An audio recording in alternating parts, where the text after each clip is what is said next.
Welcome back to Living Local on this Veterans Day. In November 1919, President Woodrow Wilson proclaimed November 11th as Armistice Day to commemorate the end of World War I. Then, in 1954, President Dwight D. Eisenhower officially changed the name to Veterans Day in the United States as a day to honor all veterans.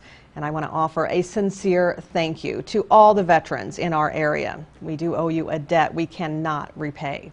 And for the last month, our news department has been celebrating the stories of local veterans. We are proud to share one of them with you today on Living Local.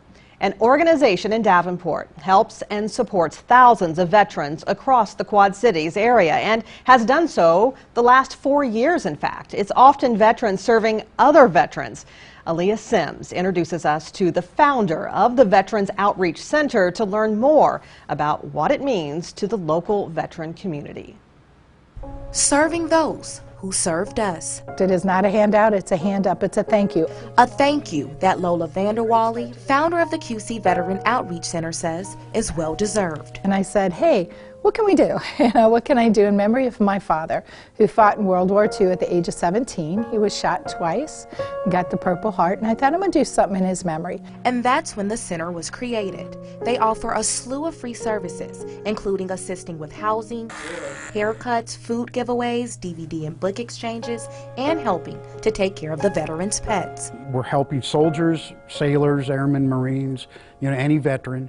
Don Arns served in the Army for 22 years, but his service for vets is never ending. I always like helping the soldiers, which kind of translates to what I like about here. While this is a thank you to any veteran, it's always a good feeling to help somebody who could use it. Vets like Vincent Martinez, a World War II and Korean War veteran that served in the Navy when he was just 17 years old. In 1943. So when you were 17, you already had a stroke? Yeah. How often does that happen? Not very often. He traveled the world to many states and countries before he was injured. And I was in the hospital for 11 months. My hip and head got messed up. He was scheduled to go to Vietnam, but his injury forced him to retire from the job he loved. Transitioning to a civilian mindset was difficult once he returned home after 17 years of serving. I really miss it. Really, I had a lot of bad dreams about it. Thinking about it all the time. I still do. He knows what it's like to get back on his feet, and he didn't have to stand alone. They help the veterans a lot here. There's a lot of veterans that don't know. They need help, and if I talk to somebody, I right away ask them, are you a veteran? You know about the veterans here? No? You ought to go. Sign up. The former cook gives back in the best way he knows how. I bring them stuff. Make some salsa. The other day I brought some with pineapple. As for Vanderwally, she knows her father will be proud of all she does for the veterans. But it shows that there's a need, and it also shows that we have many veterans out there that we want to say, hey, thank you for such a great job, thank you for serving our country, and we're here for you. Aaliyah Sims, Local 4 News. And joining us in studio is Local 4 News reporter Aaliyah Sims. Thank you, Aaliyah, for being here and the face behind the story. Of course, thank you guys for having me. So what did you enjoy most about working on this story?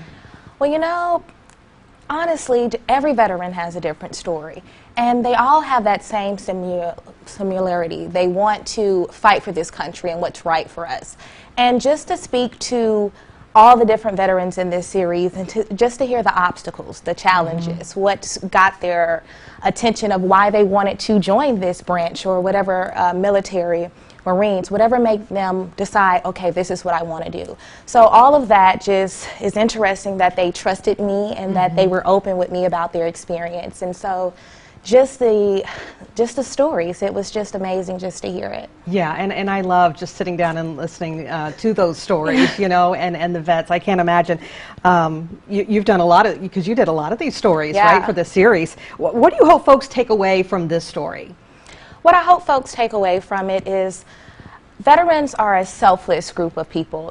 They risk it all. They put their lives on the line. They're away from their families, and they're not just fighting for their family, but all of our families, and what's more heroic than that, you know? Right. And so I just want people to take away the sacrifice and really just listen to their stories and see some of the things that they had to go through just to give us the rights and the freedom that we have here today in this great country. Yeah, definitely. So as a journalist, why do you think it's so important, you know, to share these stories of, you know, from local veterans? Well, when a veteran tells their story, you get a glimpse of what their military service was like. Mm-hmm. And what I've learned, and even more now, when you listen to a veteran's story and they're open about their story, it's important and it's our job to sit down and listen and take from that and learn from that.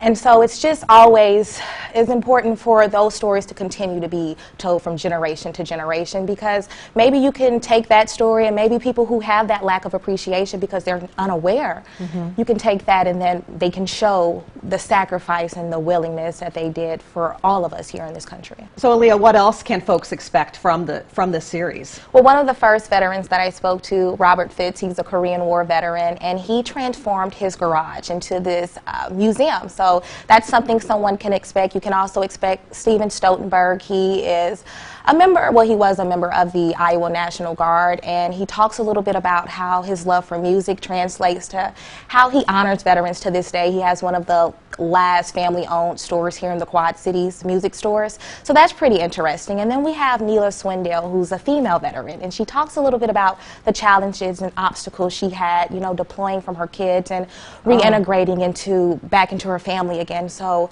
that just gives a different perspective. And then lastly, as we just watched, Lola Vanderwally, she talks a little bit about how she helps thousands of veterans here in the QC area. And it's just always good to give a hand up to those who have served this country. Yeah, so many stories to tell. And thank you so much for being here and telling us those stories. And if you want to catch the Veterans Voices news special right here on Channel 4, you can catch it this evening at 6:30 and also on the CW at 9. And we'll also have those details posted on ourquadcities.com.